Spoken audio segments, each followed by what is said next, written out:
დავიწყოთ აფხაზეთით, გაგრაში 16 გრადუსი იქნება ნავარაუდები და მოყრულფულული ამინდი გველოდება, სოხუმშიც ასევე 16 გრადუსი და ღრუბლიანი იქნება ამინდი დღის განმავლობაში, გამონათებს მზე ზუგდიდში და 17 გრადუსამდე დათბება ჰაერის ტემპერატურა, რაც შეეხება მესტიას აქ 5 გრადუსი შენარჩუნდება.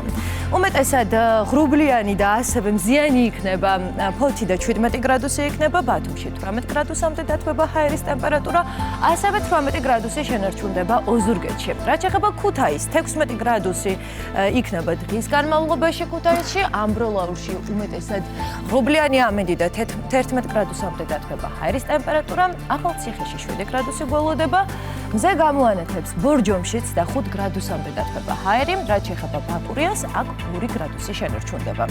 უმეტესად მზიანი არის ამინდი დღეს გორში და 9 გრადუსია ნავარაუდებით, რაც შეეხება ცხინვალს 7 გრადუსი და ღრუბლიანი ამინდი.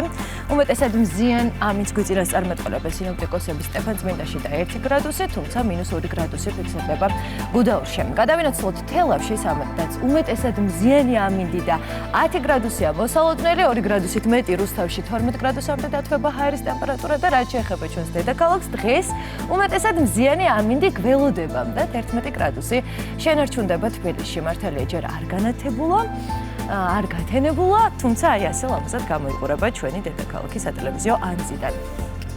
სიუმა და სუსხიანმა მონაკვეთმა გადაიარა და გადავაგორეთ რაღაცნაირად ზამთრის ყველაზე რთული პერიოდი, იმედია რომ